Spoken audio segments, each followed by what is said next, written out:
Hello guys, this is Blaze, same guy who made that HBR guide for dummies video, and here I want to talk about Heaven Burns Red EN, published by Yostar. So, first of all, I'm gonna be for real, this will be long, but I want to explain the details that are major as someone who has and is still playing the original JP server for 2 years at this point, and talking about what Yostar has told us about this game so far to hopefully get you up to par with what the English version of what this game has to offer.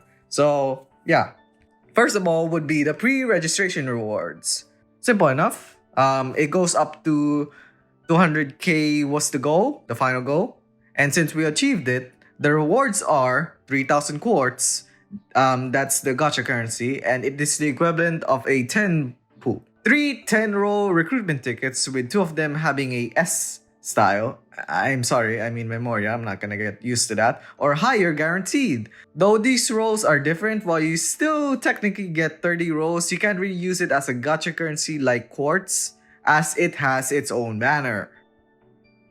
Let's look at the localization adjustments sent to us players. So, the original Japanese gacha has been running for damn near 3 years now. The anniversary is just a few months away. So, instead of starting from scratch, which would have been painful gameplay and quality of life features wise, they opted that the EN server use the version 4.0 of the game, which was released around late February this year in JP. So most of the quality of life features you're seeing right now on screen will most likely be available from the start. Now, in regards to the content they released at the start of the game, they opted to release the initial 10 months worth of main, side, and bond stories at the start, where they will release up to chapter 3 of the main story, 10 side story events, which you can see on screen right now. This is also a play order, which I personally would recommend to follow as someone who has read the story. Now, the optimizations they have implemented, I think, was really kind of them, where in the JP tutorial, you're given the opportunity to roll from a selection of the same 12 SS that is in the EN version. However, unlike the JP tutorial, in EN, you can just choose one of them instead. So less rerolls for the ones who care. Now, the conditions for participating in event battles and dungeons have been lowered to where instead of completing the whole event story, you only just need to complete only day 1 of that specific event story you're wanting to unlock. Though they stated it's only for most event story, I assume it's only the 6 events I shown earlier. Now, the life zone optimization, as I'll call it, is in my opinion great because compared to the beginning of the JP server, where the requirements is rank 50 to use 5 life zones at once, it is lowered in EN where you only need to achieve rank 3 and clear up to chapter 1 day 11 to get the 1 run clear daily missions of using 5 life zones at once. Now, the next one, this is a major one. Exclusive to the EN server, with the exclusion of collab memorias, the pity of exchanging for the banners SS Memoria featured will be lowered from JP's 200 to 150 pools for the EN server. Yay! Honestly, this is great, especially for free-to-play players. Next is the monthly pass. It's basically like Fortnite where there's unlockable rewards once you purchase the pass, so do the tasks, you get the rewards kind of pass. So the exclusive thing in the end is that the rewards increase in said passes and even in the monthly free missions as well. The details are shown on screen. Also, for the first time, you can get both passes for free, so yeah. If you're lazy enough to not claim before the monthly reset of those passes, you can get those rewards in your gift box instead. Though if you're even more lazy to not claim it within the following month in the gift box, say goodbye to those rewards forever and you just wasted money right there. Before we get to the banner, some info you need to know is that some events can only be triggered once you complete a main story chapter. This is what I call the interlude chapters. Events like Kindness, Sorrow, and Strength of the Heart after chapter 1, Requiem for the Blue after chapter 2, and Behavioral Observation Report number 1186 after chapter 3. Again, you're basically required to read these events after finishing the respective chapters for you to get the full story experience. We also have rewards for clearing the main story. Here on screen are the specific days you'll get it, but cumulatively, you get 9,000 quartz, so 30 pools, 5 10-roll recruitment tickets, so that's another 50 technically, a free Ruka SS on Chapter 1 Day 3, and once you use the 5 recruitment tickets, you get a SS guaranteed recruitment ticket. And since you want to know this or probably have heard, HBR had a collaboration with Angel Beats. I mean, no surprising, because in retrospect, both are written by Jun Maeda after all, but will we get it in EN? Yes, though not at the start, but in a future update, so maybe in a month to a few months after EN has gone live. To explain this game's meta are generally buffers and debuffers, buffing your DPS and debuffing your enemies to oblivion.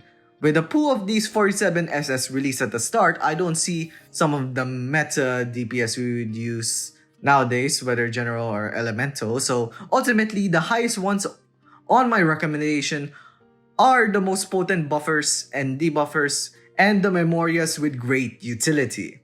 Excluding ticket banners, script banners, and free recruitment banners, these are the 4 banners at the start where you actually have to use quartz to pull for them. Now a disclaimer, ultimately the choice is yours. My recommendation and explanation are speaking from a veteran JP player, so basically in a meta sense. So let's start from the tutorial banner.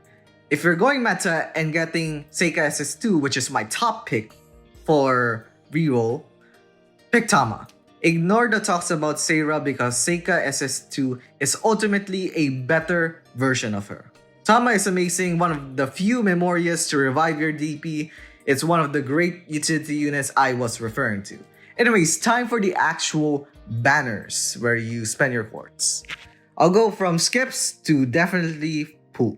The first 2 are skips, but they are practically the same to me, so I'll bundle them both, which are the Fire and Thunder banner. These banners are where the only SS you get are the Fire and Thunder memorias specifically.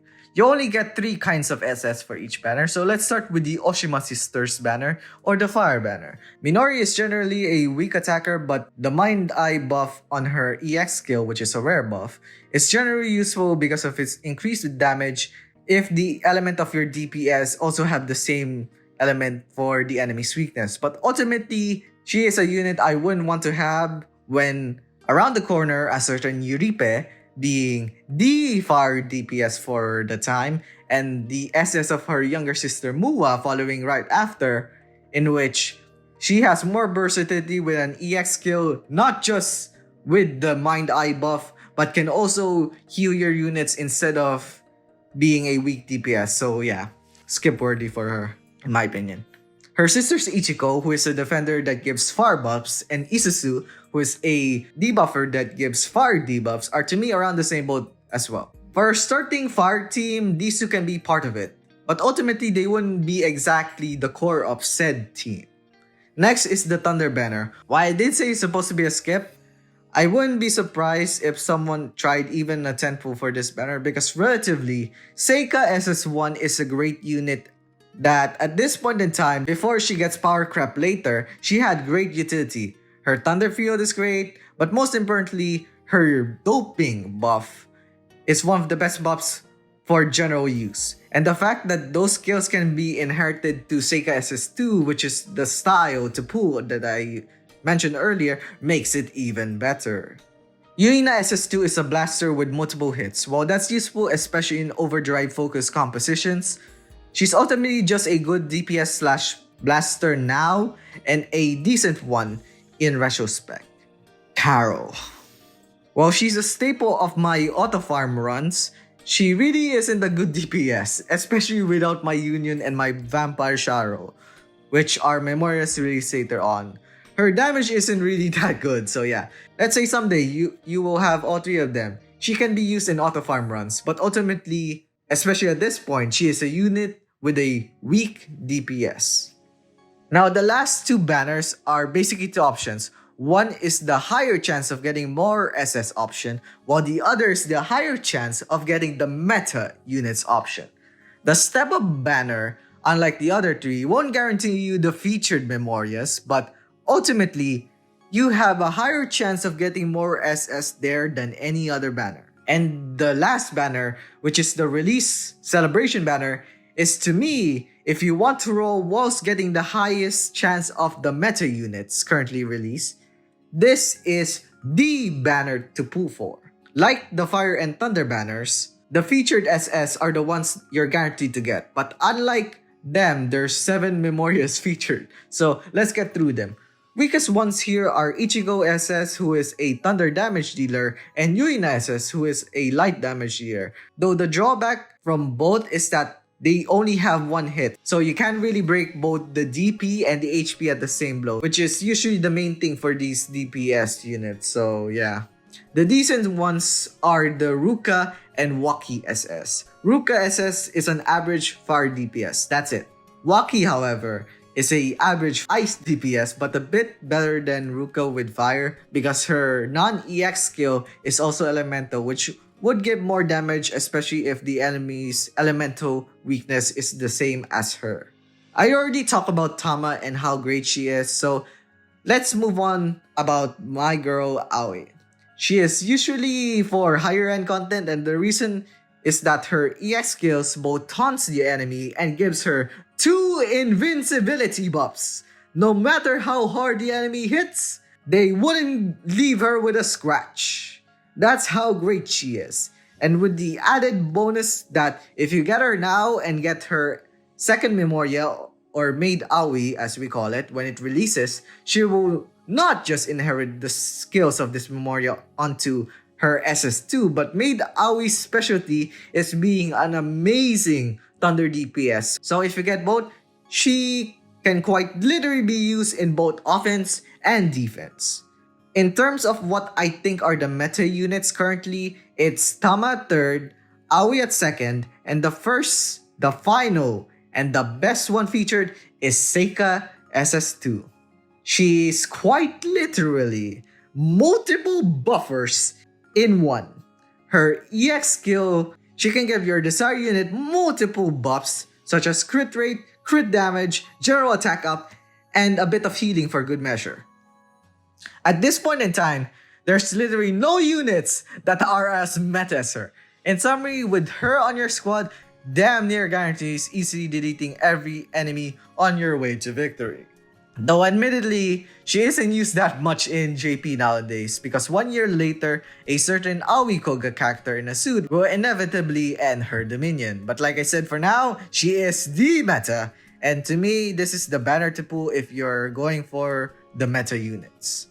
Lastly, on screen are the benefits and event overview for the release celebration. So you can pause if you want, there's quite a lot of it, and it would extend this video by 200% if I delve into it. And yeah, that's quite a lot. By the time I'll post this video, it would be a few hours left until the server goes live. In the description are the links to download Heaven Burns Red EN. It's available on iOS, Android, and PC. Another link that would be useful is the database called HBR Quests, made by one of the best people in our small and awesome English-speaking but mostly can read Japanese community. It basically has all the information in regards to a lot of things, and it's English translated as well, so it would definitely be useful for you all. While most of the details and references I acquired can be looked on HBREN's Twitter and Facebook page, the following links after that are the guides made by Bakasa and Moonglide in our community. I got some of my references in this video from their works as well, so shout out to them. And last but not least, hopefully once you watch this video to the end and then play this game, on what are the things you should expect about the English server at the first 2 weeks at least. Lastly, I highly recommend Heaven Burns Red as a game, especially if you love story in your gachas. To me, it's the best, and generally it's one of the best out there. The music is just excellent. I mean, with Jun Maeda and Manyo at the helm of composing, and Yanagi Nagi, Konami Suzuki, Sai, and Ryonos being the featured vocalists with lots of songs from them in this game, it's arguably one of the best music in gachas, period. And yeah, that's enough glazing for today. You can check my first HBR video for that. Anyways, that's the end of the video, guys. See you next time. If I have time, I'll make another HBR video because this is my favorite gacha of all time. So yeah, bye!